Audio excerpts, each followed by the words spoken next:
दोस्तों, मैं हूँ कीर्ति। तो शुरू करते हैं संकल्प शक्ति पुस्तक जो कि श्वेत मार्डन जी ने लिखी है, उसका चैप्टर नंबर 12 अकर्मण्यता त्याग दो। तो शुरू करें। यह पृथ्वी हीरे मोती सोने का अथाह भंडार है, किंतु क्या कारण है कि एक ही स्थान पर रहने वाले विभिन्न लोग भिन्न भिन्न हैसियत के होते हैं। कोई करोड़पति है तो कोई एकदम कंगाल। यदि हम ध्यानपूर्वक विश्लेषण करें तो पाएंगे कि निर्धनता का मुख्य कारण स्वयं आपकी अकर्मण्यता है। क्या कारण है कि कुछ लोग पृथ्वी का सीना फाड़कर अपनी जान की बाजी लगाकर हजारों फीट नीचे पत्थरों के चंगुल से सोना उखाड़ लाते हैं, वहीं दूसरी ओर कुछ हाथ पर हाथ धरे सारे दृश्य मौन रूप से देख और पढ़कर केवल ठंडी आहें ही भर सकते हैं। यही न कि वे आलसी हैं, न उनमें शक्ति की कमी है, न ही बुद्धि की कमी है, तो कार्य करने की क्षमता की।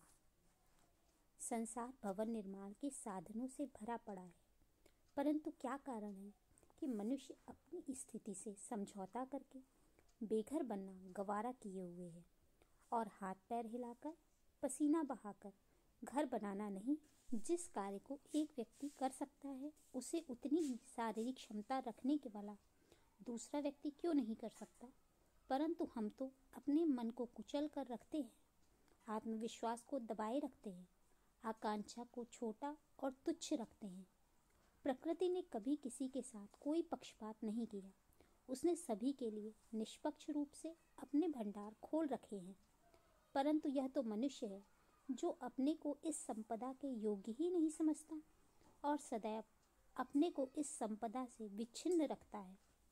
प्राकृतिक धन संपदा सभी के लिए उसी प्रकार निर्दोष है जैसे गणित के नियम।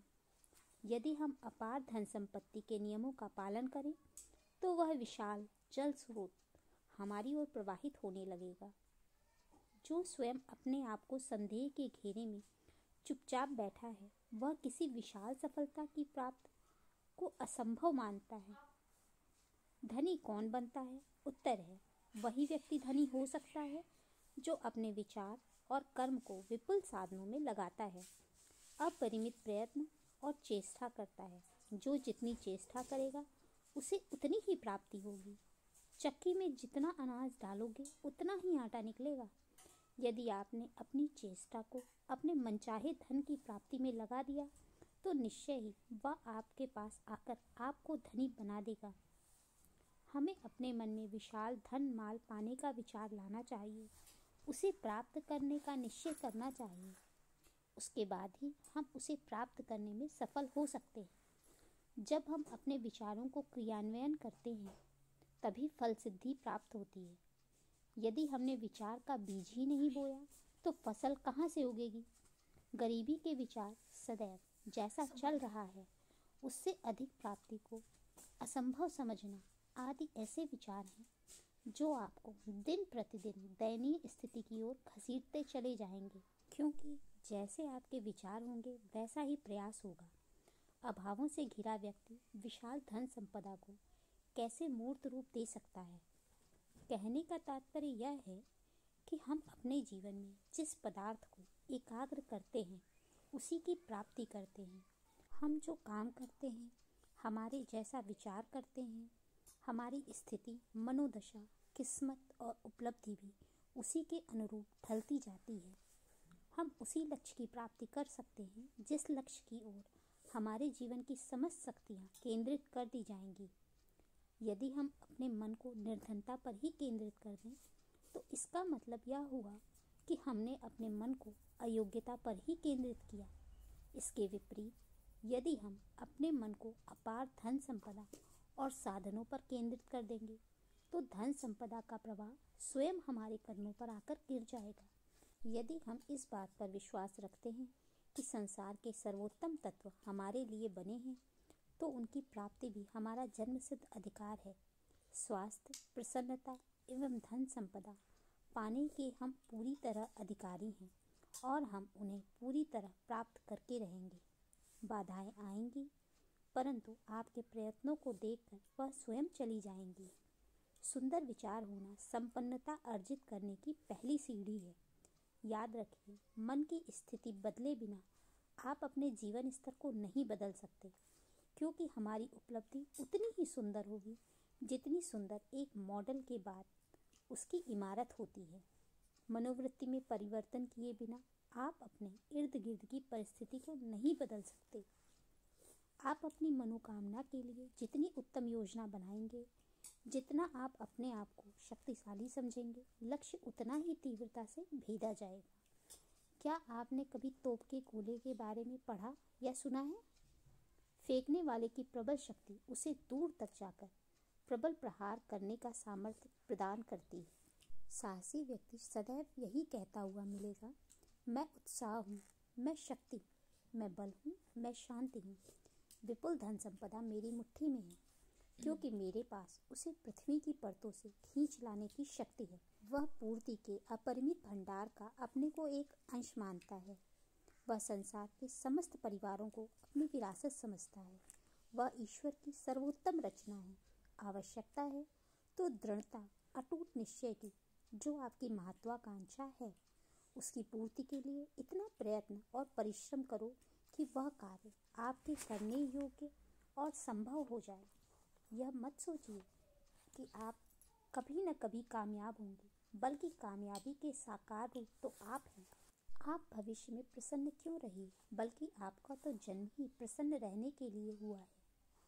मन की तो ऐसी आदत होनी चाहिए कि यह काम मेरा है और इसमें मैं निश्चित सफलता प्राप्त करूंगा। मैं अवश्य करूंगा, यह मुझे करना है। यह निर्णयात्मक निश्चय उसमें एक प्रेरणा जगाता है।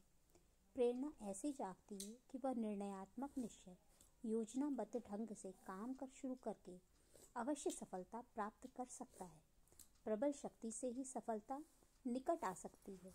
यदि आप प्रण करते हैं, मैं स्वस्थ रहूंगा, मैं धन संपदा कमाऊंगा, यह करूंगा, वह करूंगा, परंतु स्वयं आपको अपने प्रण पर जमे रहने का विश्वास नहीं। यदि आपका ढुलमुल अंदाज है तो विश्वास कीजिए, आपका लक्ष्य भी ढुलमुल हो गया। आप जिस बात का प्रण करते हैं, उस प्रण में आपका अटूट विश्वास होना चाहिए। जब आप अकेले हों तो अपने से इस प्रकार की बातचीत कीजिए और बुरी आदतें छोड़ने का प्रयास कीजिए। इस बारंबार के निश्चय से आपकी इच्छा शक्ति इतनी प्रबल हो जाएगी कि आपकी दुर्बलता जड़ से उखाड़ कर फेंक देगी। चिंतन के समय में आपको अपनी अयोग्यता और दुर्बलता पर विजय प्राप्त करने की अपनी क्षमता पर विचार करना चाहिए और उसे और समर्थ बनाने की प्रतिज्ञा करनी चाहिए। अपनी शक्ति का विचार कीजिए, अपने सामर्थ्य पर ध्यान दीजिए। व्यक्ति के किसी भी प्रकार के कार्य करने से पहले जो सबसे बड़ी समस्या आती है, वह है कार्यारंभ की क्षमता। तो अपने मन में दृढ़ता से निश्चय कीजिए कि आप बड़े आदमी बनने जा रहे हैं। आप ऊंचा कार्य करने के लिए संसार में आए हैं। आप महत्वपूर्ण व्यक्ति बनकर अपनी वास्तविकता को पाकर रहेंगे।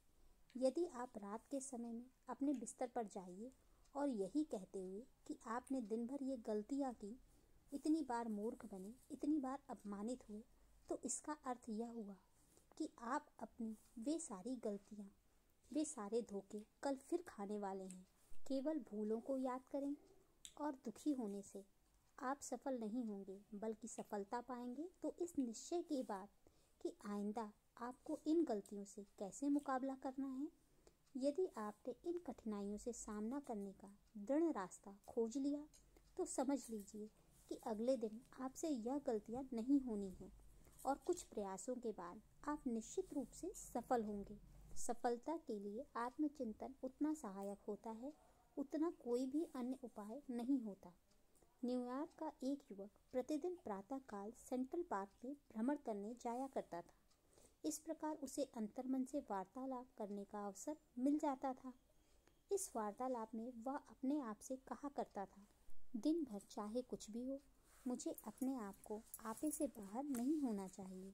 चाहे परिस्थितियाँ कुछ भी हों, मुझे अपने आप को सज्जनता के पथ पर ही रखना चाहिए। उस युवक ने बताया कि आत्म सुधार की इससे अधिक अच्छी विधि और कौन हो सकती है। आत्म संबोधन से, मन के साथ वार्तालाप करने से मनुष्य की दिन दूनी रात चौगुनी उन्नति होती है। यह निश्चय ही अपने मन की इच्छाओं की पूर्ति कर सकता है। मनचाहा धन प्राप्त करके संपन्न व्यक्ति की सूची में शामिल हो सकता है। यह विश्व असीम है। यह विराट ब्रह्मांड सीमातीत है। प्रकृति के गर्भ में न जाने कितने खजाने अभी तक अछूते पड़े हैं, जिनमें मनुष्य की कामनाओं को पूर्ण करने की अद्भुत क्षमता है। यह मनुष्य का कर्तव्य है कि इन साधन स्रोतों को खोज करने, विपुल धनमाल को प्राप्त करने और उनका उपयोग करने में अपनी बुद्धि, प्रतिभा और शक्ति का प्रयोग करे। मनुष्य यदि अपने अंतःकरण में प्रसुप्त शक्तियों को जागृत करने का प्रयत्न करे तो अपार धन संपदा आपकी मुट्ठी में आने में तनिक भी विलंब न लगेगा। तो धन्यवाद दोस्तों मेरे साथ इसे सुनने के लिए। तो मिलते हैं अगले अध्याय में। Please like, share and subscribe to my channel.